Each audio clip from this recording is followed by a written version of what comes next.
Bonjour.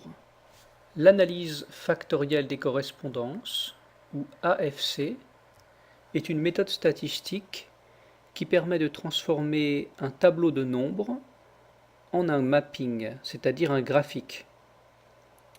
Cette méthode est très utilisée en dépouillement d'enquête, mais dans les faits, elle est souvent très mal comprise. Dans cette micro-formation, qui se compose de 4 chapitres, je me propose de vous expliquer la logique de fonctionnement de l'analyse factorielle des correspondances. Alors un petit avertissement avant de commencer.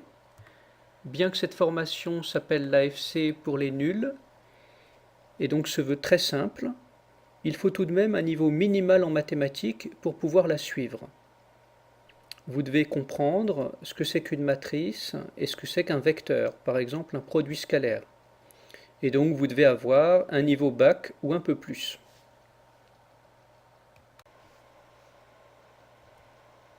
Alors l'analyse factorielle des correspondances a été développée notamment à partir des années 70 par un mathématicien qui s'appelle Jean-Paul Bensekri, donc elle est maintenant bien connue. Alors le but de ce cours est pour vous de comprendre les fondements de l'AFC, de comprendre le processus de calcul utilisé, comment est-ce qu'on fait notamment pour transformer un tableau en un graphique, et quelles sont les logiques sous-jacentes. Il faut qu'à l'issue de cette présentation, vous soyez capable de pouvoir expliquer un mapping produit par une AFC. Et puis finalement, nous aborderons quelques autres points. Je vous parlerai rapidement de quelques logiciels permettant de mettre en œuvre l'AFC. Et puis pour ceux d'entre vous qui ont pratiqué l'analyse en composantes principales, je vous proposerai quelques éléments de comparaison. Avant de commencer, quelques détails pratiques. Si vous trouvez que les schémas sont trop petits ou trop durs à lire, la première chose à faire est de choisir le mode haute définition en cliquant en bas à droite de cette fenêtre et en sélectionnant 120 pouces haute définition. En bas à droite de cette fenêtre, vous pouvez également mettre la vidéo en mode plein écran. Par ailleurs, je me suis limité à 10 minutes par chapitre, c'est parfois un peu rapide. Vous pourrez trouver sur mon site web tous les originaux des diapositives. Pour finir, ce cours est distribué sous licence Creative Commons. Tant que vous ne faites pas de plagiat, c'est-à-dire tant que vous citez votre source, vous pouvez le réutiliser à volonté dans un cadre personnel ou non lucratif. Vous pouvez également en tirer des dérivés en retravaillant certaines diapositives. Ceci dit, si vous le faites, vous devrez distribuer ce travail en licence Creative Commons. Avant de commencer, il faut aussi que je me présente. Je m'appelle Rémi Bachelet, je suis enseignant-chercheur à l'École centrale de Lille. Et si vous voulez en savoir plus sur moi, mon CV est disponible sur mon site. Par ailleurs, vous trouverez sur ce site une soixantaine de mes cours. Certains sont enregistrés en vidéo, tous sont librement téléchargeables. Cette introduction est maintenant terminée. La vidéo suivante comprend le chapitre 1 de cette formation. Je vous y présenterai le principe général de l'analyse factorielle des correspondances à partir de quelques exemples. Ce premier chapitre présente les principes de l'AFC et les données que l'on utilise en entrée. Alors, quel est le principe général de l'analyse factorielle des correspondances?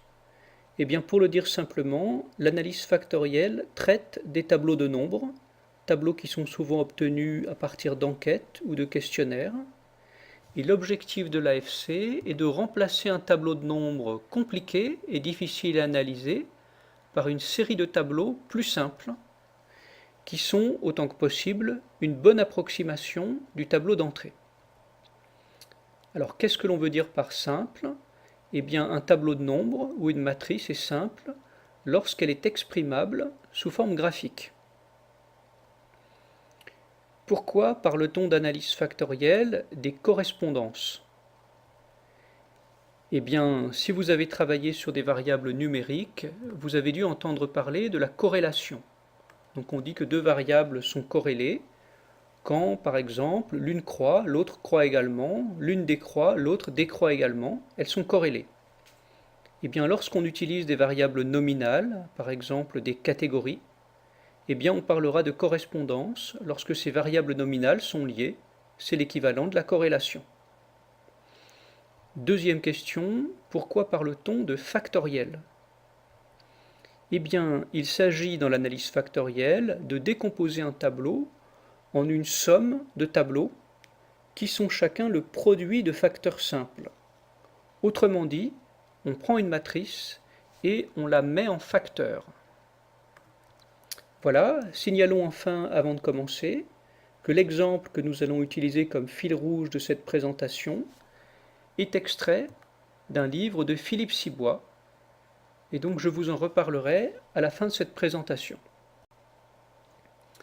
Alors voici un tableau de nombres. Donc ce tableau de nombres est extrait de vieilles statistiques du ministère de l'Éducation nationale. Alors ces statistiques correspondent à ce que deviennent les lycéens qui obtiennent le bac. Alors on le voit, à l'époque il y avait 4 séries de bac. La série A qui correspondrait aujourd'hui au bac L ou lettres. Les séries B, D, D' qui correspondraient aujourd'hui plus ou moins au bac économique. Les séries C et E qui correspondraient au bac scientifique, et puis enfin les séries F, G, H qui correspondraient par exemple au bac pro. Alors on le voit, selon la série du bac, eh bien les orientations post-bac pour les élèves qui continuent leurs études pour devenir étudiants ne sont pas toutes les mêmes. On voit que la moitié des bacheliers vont en université, 10% en classe prépa et 40% vers d'autres orientations, notamment des IUT ou des BTS. On voit aussi que selon les séries, eh bien, les orientations ne sont pas les mêmes. Alors que peut-on faire avec ce tableau? Eh bien, on peut très simplement le rentrer dans un tableur et demander une représentation graphique. Donc on voit ici exactement la même chose que ce que l'on a vu dans le tableau, mais exprimé sous forme de colonnes. Donc par exemple, on voit ici que les séries F, G, H vont assez souvent vers les IUT ou les BTS. Mais bien sûr, il est relativement difficile d'interpréter un tel graphique. Prenons maintenant un autre exemple. Dans ce tableau, nous avons les choix à l'école centrale de Lille en 3e année. Donc les étudiants de 3e année choisissent un génie, par exemple mécanique avancée, et une filière. Par exemple ici nous avons la filière recherche. D'autres génies sont proposés, par exemple système électrique et électronique, qui correspondent par exemple à la filière aménagement, construction, environnement. Alors la question qu'on se pose bien sûr, c'est y a-t-il un sens dans tout cela? Alors on peut assez facilement colorier les cases selon leur effectif, et puis on peut faire la même opération que celle qu'on avait fait précédemment, c'est-à-dire faire un graphique à partir de ce tableau. Mais on le voit ici, le graphique devient rapidement difficile à interpréter lorsqu'il y a beaucoup de chiffres, beaucoup de colonnes. Donc par exemple, on peut voir ici que le génie civil est fortement associé à aménagement, construction, environnement, mais c'est à peu près tout ce que l'on peut tirer en utilisant ce type de graphique. Alors la question posée par l'AFC, c'est comment donner du sens à ces tableaux. L'idée centrale de l'AFC est de dire que ce qui est intéressant, ce que l'on doit chercher, c'est ce qui est inattendu par rapport à une répartition uniforme. Alors expliquons-nous. Ce qui est inattendu, c'est en quoi on est différent d'une répartition qui serait uniforme, c'est-à-dire qu'il n'y ait pas d'effet particulier, par exemple de la série du bac, sur l'orientation universitaire. Alors quel est le processus que l'on va utiliser? On va tout d'abord évaluer ce que serait une situation d'uniformité ou d'indépendance. Deuxièmement, on va calculer en quoi ce que l'on observe diffère de cette situation d'indépendance. On a donc ici, en quelque sorte, la surprise que l'on trouve. Cette différence, on la mettra en facteur de manière à l'exprimer graphiquement pour pouvoir l'analyser. Ensuite, on interprétera le graphique ou le mapping obtenu. Et puis finalement, la question que nous nous poserons sera l'optimisation de la lisibilité de ce mapping. Voilà, ce premier chapitre est terminé. Maintenant, je vous propose de commencer les premières opérations sur les matrices, et donc pour cela, de passer à la vidéo suivante. Dans ce deuxième chapitre, je vous propose de rentrer dans le vif du sujet au niveau mathématique et de regarder ensemble les premières opérations sur les tableaux de nombres que nous utilisons, qui sont en fait des matrices. Donc je vous parlerai de la matrice T des données d'entrée, de la matrice des écarts à l'indépendance, et puis enfin nous aborderons la question de la mise en facteur d'une matrice. Alors souvenez-vous le cas que je vous ai proposé. Il s'agissait d'un tableau avec les orientations des lycéens obtenant leur bac. Donc ce tableau peut en fait être considéré comme une matrice. Donc on voit ici les lycéens de la série littéraire forment au total 20% des effectifs des bacheliers, ceux de la série économique 30, ceux de la série scientifique 20 et ceux des bacs pro 30%.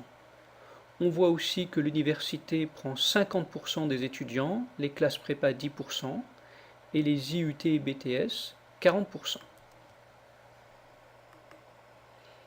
Donc ce tableau est au-dessus d'une matrice et je vous propose de l'appeler T. Alors la première question que nous allons nous poser, c'est qu'est-ce qui se passerait si la répartition dans les filières post-bac était indépendante du type de bac. Alors pour cela, nous allons nous mettre dans l'hypothèse où on sait que 50% des lycéens vont à l'université, 10% dans les classes prépa, 40% dans les IUT BTS. On sait que 20% des bacheliers ont fait la série littéraire. Et donc, ce que l'on va faire, c'est que l'on va reconstituer ce qui se passerait si tout se passait de la même manière, quels que soient les choix de série de bac. Alors, que se passerait-il? Eh bien, c'est simple. Si on prend 20% des lycéens qui ont le bac L, on en met la moitié à l'université. Cela fait donc, on prend la moitié de 20%, on a 10%. Et ainsi de suite. Par exemple, on voit que sur les 20% de bac littéraire, si on en met 10% en classe prépa, eh bien cela fait 2%. Nous obtenons ici une matrice, qui est la matrice de la situation d'indépendance, et cette matrice, nous allons l'appeler T0. Alors maintenant, rappelez-vous, ce qui nous intéresse, ce n'est pas l'indépendance, mais c'est l'écart à l'indépendance. Nous allons donc calculer la soustraction de la matrice T moins la matrice T0 pour obtenir la matrice du reste, ou matrice R. Donc voici notre matrice T, voici notre matrice T0, et voici donc notre matrice R, qui est la matrice qui nous intéresse. Elle représente en fait, en quelque sorte, ce qui est surprenant. Alors si l'on regarde de près cette matrice R, on peut voir qu'elle a une particularité. Alors cette particularité est que quand on fait la somme des lignes, on trouve 0, et quand on fait la somme des colonnes, chaque colonne, la somme de chaque colonne est également égale à 0. Nous reviendrons là-dessus plus tard, quand nous parlerons des degrés de liberté. Maintenant, notre question est la suivante. Comment peut-on exprimer simplement R? Alors l'idée est de décomposer la matrice R en une somme de matrices que nous appellerons T1 et T2. Et ces matrices T1 et T2 doivent posséder une propriété intéressante, c'est que chacune de ces matrices doit être factorisable. Donc le produit d'un vecteur ligne et d'un vecteur colonne. Alors mathématiquement, on sait qu'une matrice de rang n, donc dont la plus petite dimension est n, est décomposable en n matrices factorisables. Cela est démontrable mathématiquement. Donc ici on a une matrice T de rang 3, et donc elle est décomposable en 3 matrices, T1, T0, T1 et T2. Donc T est de rang 3, R, la matrice de T1 plus T2, est de rang 2. Un petit rappel pour vous rafraîchir la mémoire sur le produit matriciel. On dit que le produit matriciel de la matrice A par la matrice B est égal à ceci. Donc une matrice C. Et pour trouver la matrice C, on va faire le produit de la cellule A11 par la cellule B12, puis de cette cellule-ci par cette cellule-là, puis de cette cellule-ci par cette cellule-là, puis de celle-ci par celle-là, et on fait la somme. Donc ça, c'est le produit matriciel. Ce à quoi on s'intéresse en fait n'est pas vraiment le produit matriciel, mais plutôt l'inverse, c'est-à-dire on va chercher à mettre en facteur. Alors voici ici un exemple de matrice de rang 2. Eh bien, on peut la mettre en facteur par le produit d'une matrice colonne par une matrice ligne. Donc on le voit, on a une matrice T qui est 2, 2, une matrice colonne qui est 1, 2 et une matrice ligne 2, 1. Et regardons-les. Donc on voit ici la matrice colonne, ici la matrice ligne. Et on observe bien, par exemple, que ici le 2 correspond à 2 fois 1. Ici le 6 correspond à 3 fois 2. Et donc, nous allons nous intéresser maintenant uniquement aux matrices colonnes et aux matrices lignes. Alors, pour revenir à notre exemple, reprenons donc la matrice R et trouvons T1 et T2 tels que T1 et T2 sont décomposables comme C1L1 et C2L2. Donc voici une des décompositions qui serait trouvée par les logiciels. Voilà, ce chapitre est terminé. Maintenant, je vais vous proposer de passer des matrices à une représentation graphique, donc dans la vidéo suivante. Ce troisième chapitre est consacré à la manière dont on passe d'une matrice à une représentation graphique. Donc je vous y parlerai donc de la production, mais aussi de l'interprétation d'un mapping à partir de vecteurs colonnes et de vecteurs lignes, et également à partir de la notion de produit scalaire. Alors dans le chapitre précédent, nous avons obtenu une décomposition en vecteurs colonnes et en vecteurs lignes. Maintenant la question, c'est de savoir comment on passe de cette décomposition de chiffres en quelque chose que l'on peut exprimer graphiquement. Alors l'idée est qu'un vecteur colonne correspond à une modalité des données en colonne. Donc souvenez-vous, les colonnes, c'était les orientations post-bac, université, classe prépa ou IUT BTS. De même, un vecteur ligne correspond à une modalité des données en ligne. À partir de là, nous mettrons cela sur un axe, puis sur un deuxième axe, pour obtenir un repère. Alors voyons cela concrètement. Reprenons donc maintenant notre matrice. Donc on le rappelle, nous avions calculé une matrice R qui était décomposée entre T1 plus T2. Et T1 et T2 étaient tels qu'on avait C1 L1 et C2 L2. Et donc rappelons-nous le tableau de données d'origine. En ligne, nous avions les séries du bac, littéraire, économique, scientifique, professionnel. Et en colonne, nous avions les orientations, université, classe prépa, IUT BTS. À partir de là, nous allons maintenant reporter cela dans un tableau. Alors dans ce tableau, nous allons remettre donc les chiffres que nous avions obtenus à partir de C2 et L2 et ceux que nous avions avec C1 et L1. Donc on le voit, nous avons ici les coordonnées d'un certain nombre de points. Et donc avec cela, lorsque l'on place ces coordonnées sur un repère, eh bien vous le voyez, par exemple la série A ou littéraire du bac est en 1,1, et donc c'est ici. L'université est en 2,1, et donc c'est là. Alors maintenant, une fois qu'on a réussi à transformer ces matrices et à les exprimer sous forme graphique, la question est de savoir ce que veut dire ce mapping. Reprenons donc le mapping que nous obtenons et traçons des vecteurs à partir de l'origine jusqu'au point que nous avons défini. Alors, que peut-on dire à partir de ces vecteurs? Eh bien, on observe des situations de conjonction. Alors, qu'est-ce qu'une conjonction? Eh bien, l'idée, c'est que nous avons deux vecteurs dont le produit scalaire est positif. Par exemple, ici, on voit que les bacs scientifiques C et E ont un produit scalaire positif avec la prépa. On interprétera cela en disant que les bacs C et E ont une affinité pour la prépa. Leur produit scalaire est positif et assez important. Mais on peut également avoir des situations d'opposition.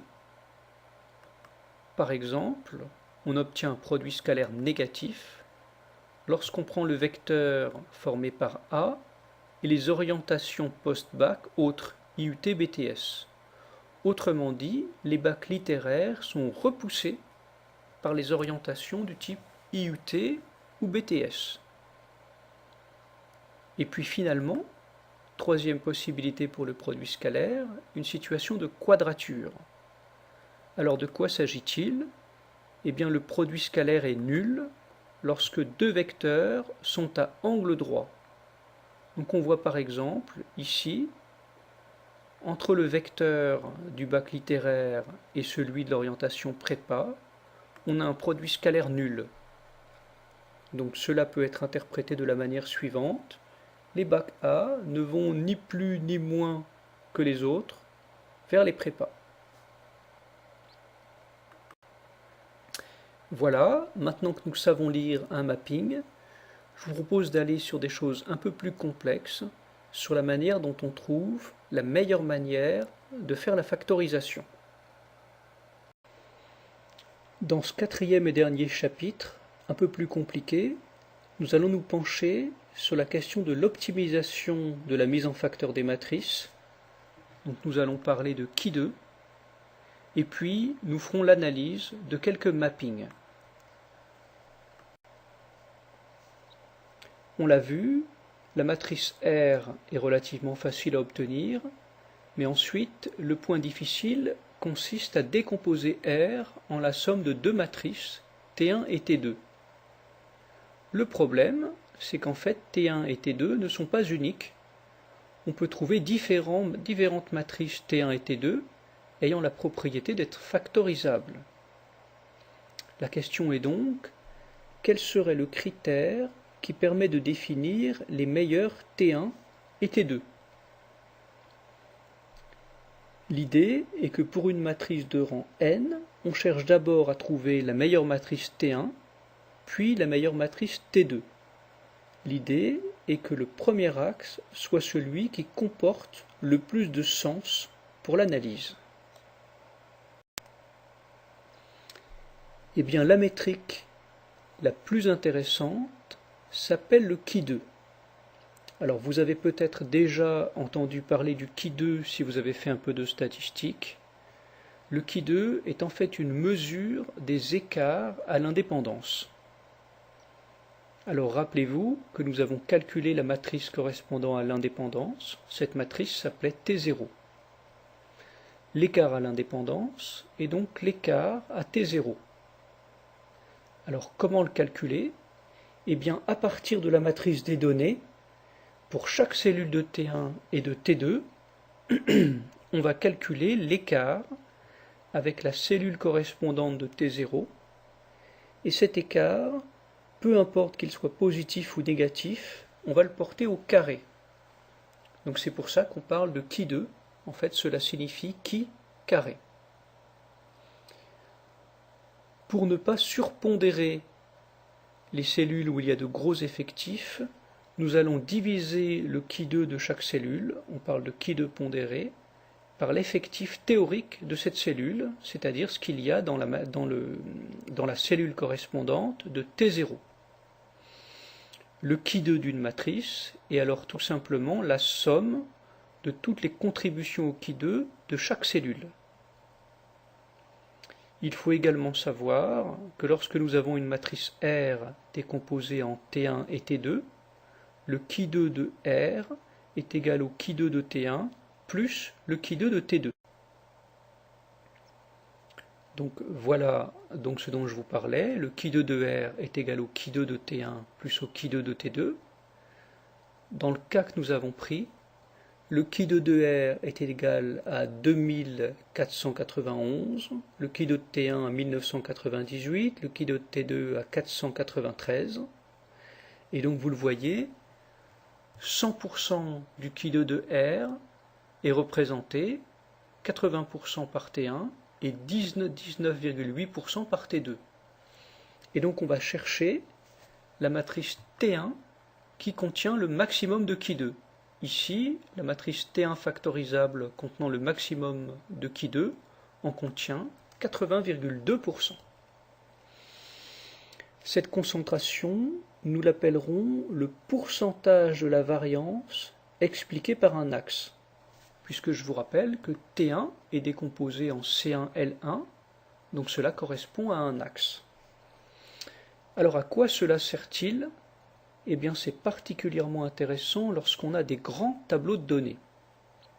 Donc imaginons que nous ayons une matrice de rang 4, eh bien nous allons la décomposer en T1, T2, T3 et T4.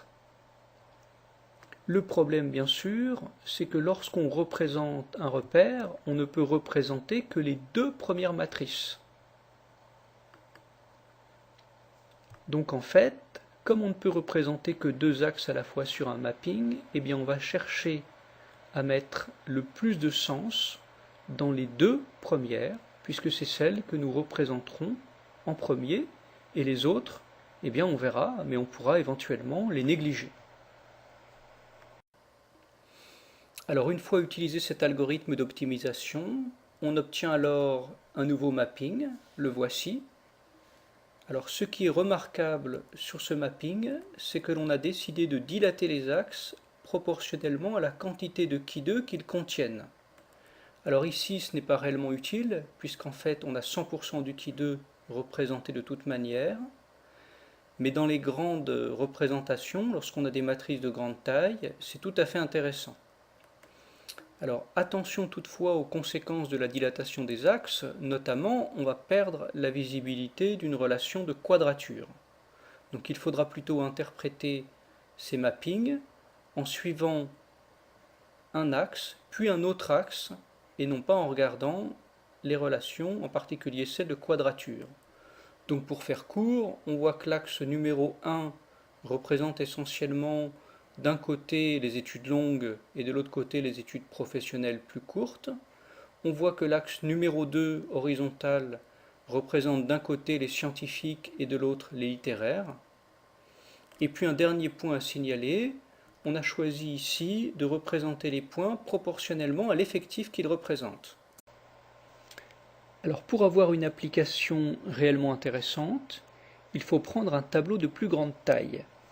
Alors je vous rappelle ce que je vous ai proposé au début de cette formation.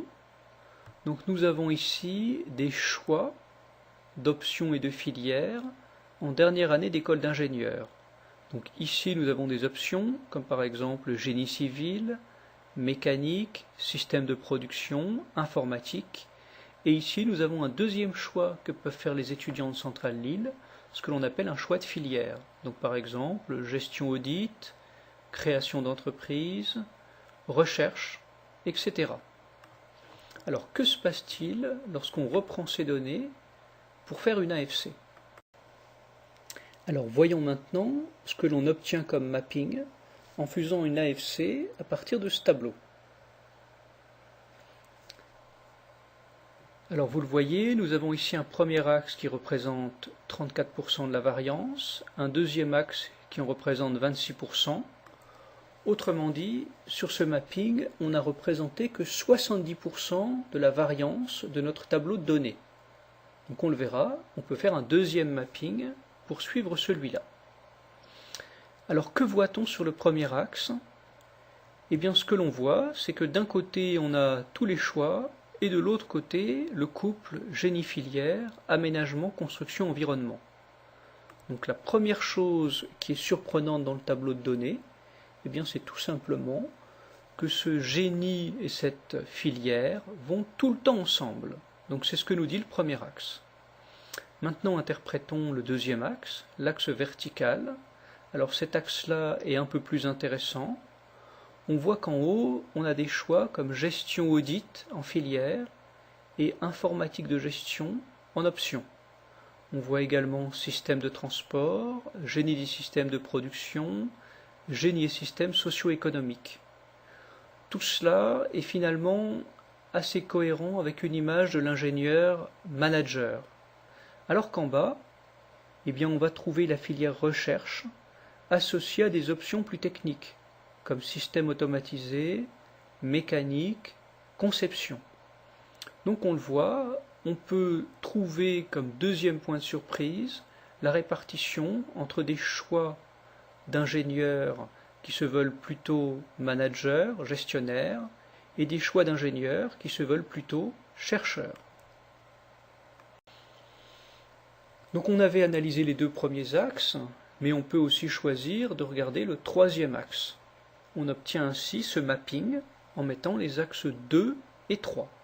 Donc on le voit, l'axe 3 représente 18% de la variance. Il distingue d'un côté la filière entrepreneuriat et les options télécom, avec de l'autre côté production industrielle, matière, énergie et vivant.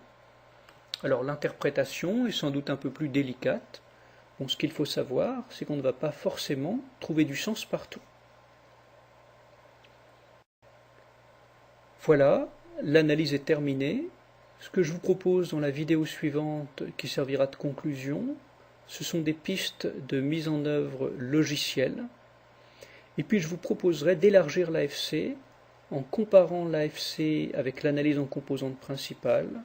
Et enfin, je vous proposerai quelques pistes d'approfondissement. Dans ce chapitre de conclusion, je vous présenterai différentes possibilités pour mettre en œuvre l'AFC, donc à partir de 3 logiciels. Je vous proposerai également de comparer l'AFC avec l'ACP et de compliquer un peu sur l'AFC appliqué à des tableaux à 3-4 entrées. Et puis pour terminer, je vous proposerai des pistes si vous souhaitez approfondir. Premier exemple de mise en œuvre de l'AFC, le logiciel Sphinx. Alors c'est le logiciel que j'ai utilisé. Son principal avantage, c'est qu'il permet également de faire des questionnaires et qu'il est assez simple à utiliser. Les gens qui font de la recherche auront à cœur d'utiliser des logiciels plus performants et plus fiables statistiquement, comme SPSS. Vous voyez ici SPSS, il ressemble un peu à un tableur. Enfin, pour les statisticiens, le logiciel le plus sophistiqué, mais également le plus délicat à utiliser, s'appelle SAS. Quelques généralisations de l'AFC maintenant. Alors tout d'abord une remarque. Nous avons utilisé des catégories qui sont mutuellement exclusives dans nos exemples. Alors par exemple, c'est le cas quand on demande le sexe des gens, hommes ou femmes, les opinions politiques, gauche, centre et droite. Dans ce cas-là, la matrice que nous avons est un tableau disjonctif, c'est-à-dire qu'on ne peut pas faire 2 choix simultanément. Alors il faut savoir que ce n'est pas toujours le cas. Et donc on peut parfaitement utiliser par exemple 2 marques de voitures pour quelqu'un qui aurait 2 voitures dans son ménage. Deuxième remarque, on peut généraliser l'analyse factorielle des composantes à des tableaux comportant plus de 2 entrées. On parle alors d'ACM ou d'analyse des composantes multiples. Par exemple, on pourrait décider de croiser les choix post-bac avec le sexe du lycéen ou de la lycéenne, de manière à voir s'il y a des effets de genre. Et bien dans ce cas-là, il faut savoir que l'on travaille sur ce que l'on appelle des tableaux de Burt. Le principe de l'ACM reste toutefois le même que celui de l'AFC. Deuxième comparaison intéressante, la comparaison entre l'AFC et l'analyse en composantes principales.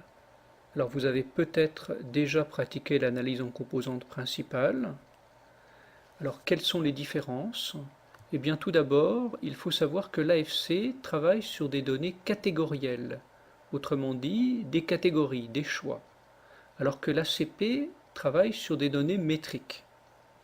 Si vous voulez en savoir plus sur cette différence, je vous recommande de vous reporter à mon cours sur les tests d'hypothèse. Autre différence, la décomposition. Dans le cas de l'AFC, on part d'une situation d'uniformité ou d'équiprobabilité qui correspond à la matrice T0. Quand on fait une ACP, on ne passe pas par une matrice T0, on décompose directement en une matrice T1, T2, T3. Troisième différence entre l'AFC et l'ACP. Dans l'AFC, on utilise le Ki2 pondéré, et de ce fait, le poids des cellules à faible effectif est en fait renforcé, alors qu'en ACP, on fait purement du quantitatif, et donc on utilise le Ki2 brut. Alors bien sûr, la question se pose de savoir quels sont les rapports entre ACP et AFC. Alors si on a des données catégorielles, donc permettant de faire une analyse factorielle des correspondances, peut-on faire une analyse en composantes principales dessus? Eh bien la réponse est non. C'est impossible. Par contre, si on a des données permettant de faire une analyse, une ACP, peut-on y appliquer une AFC? Eh bien la réponse est oui. Alors, mais qu'est-ce que cela veut dire? Qu'est-ce que cela signifie? Eh bien alors, cela signifie que l'on traite des données numériques comme des catégories. Par exemple, si on travaille sur des notes sur 20, qui sont des données métriques, et qu'on décide de faire une AFC sur ces données métriques, eh bien 18 sur 20, cette note devient une catégorie. Et donc, elle n'est pas supérieure à 10 sur 20, elle n'est pas non plus proche de 16 sur 20. Dernier cas particulier que je vous propose de traiter, celui des Likert. Alors, qu'est-ce qu'un Likert? Eh bien, si vous voulez le savoir en détail, reportez-vous à mon cours sur la conception de questionnaires. Mais un Likert, en quelques mots, eh bien, c'est une question, par exemple, aimez-vous les mathématiques? Avec comme réponse 4 possibilités. Aimez-vous les mathématiques? Beaucoup, un peu, pas du tout. Avez-vous de bonnes notes en mathématiques? Très bonnes, bonnes, moyennes, mauvaises. Donc ça, c'est un Likert. Alors les Likert peuvent être considérés comme des catégories.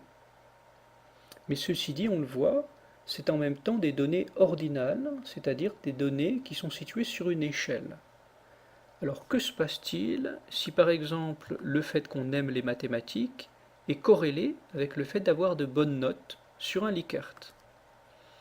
Eh bien sur la CP, on va obtenir un effet typique que l'on doit savoir reconnaître, qui est une parabole, ainsi. Donc on appelle cela l'effet Guttmann. Cette microformation est maintenant terminée. Donc vous l'avez vu, j'ai essayé de rendre l'AFC le plus simple possible, mais dans la réalité, bien sûr, comme avec chaque méthode statistique, eh bien les choses deviennent rapidement relativement compliquées. Ce que je peux vous recommander, c'est d'aller sur mon site web et de regarder ces diapositives au format flash en faisant le commentaire vous-même, et puis ensuite de revenir à cette vidéo. Cela vous permettra de bien mémoriser. Sinon, pour trouver d'autres sources, alors tout d'abord, il faut savoir que les approches simples de l'AFC sont rares. Dans la plupart des cas, on a affaire à des ouvrages de mathématiciens qui sont moins concernés par l'interprétation que ne le sont par exemple les sociologues. Alors je peux vous conseiller le site web de Philippe Cibois, qui est l'auteur du cas que nous avons suivi tout au long de cette présentation. Je peux également vous conseiller le logiciel qu'il a mis au point, qui permet de dépouiller des enquêtes, qui s'appelle Tri2. Autre piste, l'article Analyse factorielle des correspondances de Wikipédia et une leçon du CNAM. Si vous voulez rentrer dans des approches plus complexes, il existe de nombreuses références en méthodologie, notamment le livre Statistiques textuelles de Lebar et Salem, chapitre 3. Par ailleurs, si vous souhaitez approfondir la méthodologie de la recherche, 6 autres de mes cours sont disponibles sur ce site. Un premier sur l'exploration et la vérification, un deuxième présentant l'éventail des démarches de recueil de données, un gros cours sur la conception de questionnaires, un sur les techniques d'entretien, enfin 2 derniers sur la validité et la fiabilité des données, et la mesure et le test d'hypothèse. Voilà, cette micro-formation est terminée, il ne me reste plus qu'à vous remercier de votre attention.